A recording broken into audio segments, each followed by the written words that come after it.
So, what if I told you that some of the biggest ideas in modern physics, ideas about consciousness and reality itself, were actually hidden in plain sight, tucked away in ancient stories?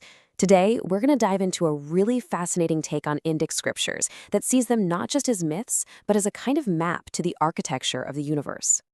And our guide for this journey is a book called SWARAUM. The whole idea here is that these ancient narratives are way more than just tales. They're almost like a form of spiritual technology, a user's manual for understanding everything from our own minds to the very fabric of existence. I mean, the book kicks off with this incredible question.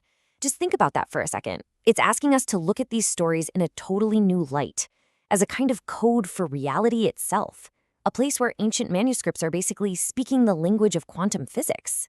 So let's get decoding. All right, so to really get our heads around the big picture, the book first gives us this really cool psychological framework. It suggests that we can think of the main gods as different parts of our own mind. Here's the basic idea. You have Vishnu, the preserver. Think of him as your conscious mind. That's the observer part of you that guides your focus and all your deliberate actions. Then you have Shiva, the transformer. He represents your subconscious mind, that huge, mysterious place where all your instincts, your deep-seated beliefs, and all your untapped potential just hangs out.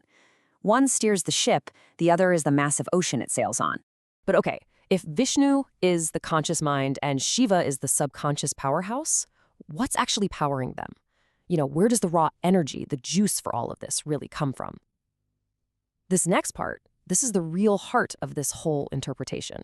Well, the scriptures actually give us a massive clue.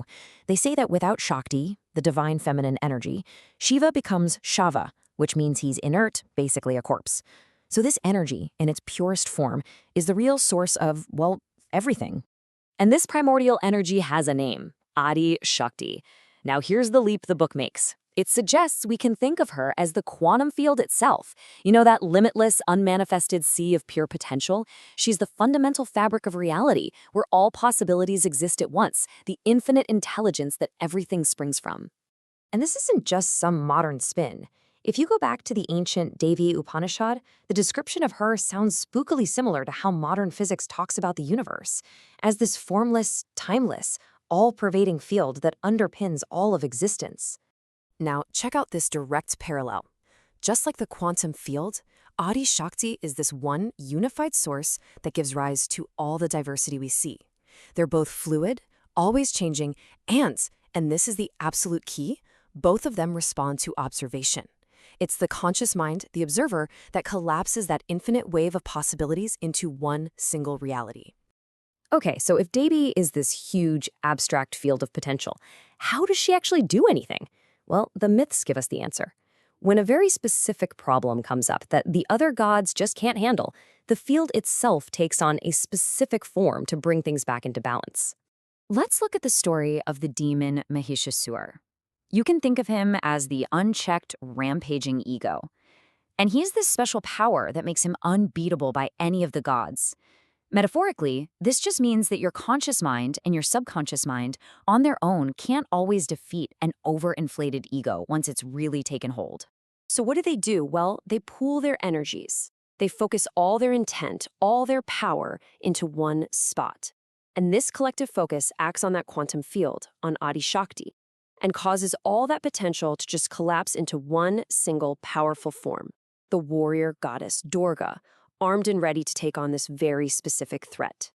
So Durga is that active force. She's what the quantum field looks like when it takes a definite shape to deal with problems that have already shown up. She's the power of direct action you need when the chaos is right there in front of you. But what about those problems that seem to multiply the more you fight them? Well, that brings us to another demon, Raktabija. Think of him like a negative thought or craving. The more you attack it head-on, the more it just multiplies. Fighting it directly just makes more of it. So when Durga wounds him, all she does is create whole armies of his clones.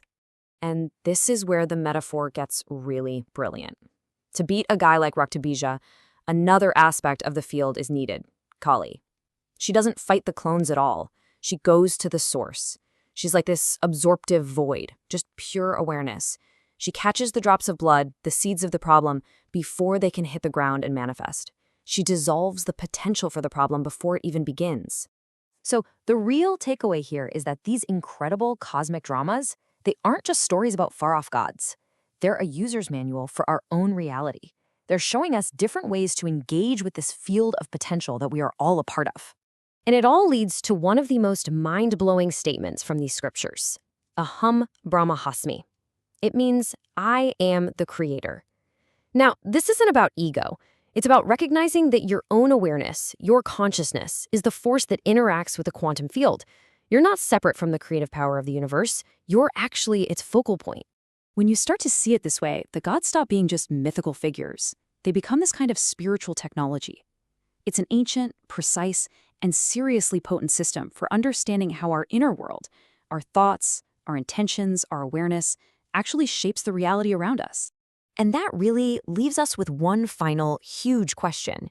These stories show us that the universe is this field of infinite potential, and it responds to our focused intent. So, if your consciousness is the weaver, and this field is the thread, what kind of reality are you going to create?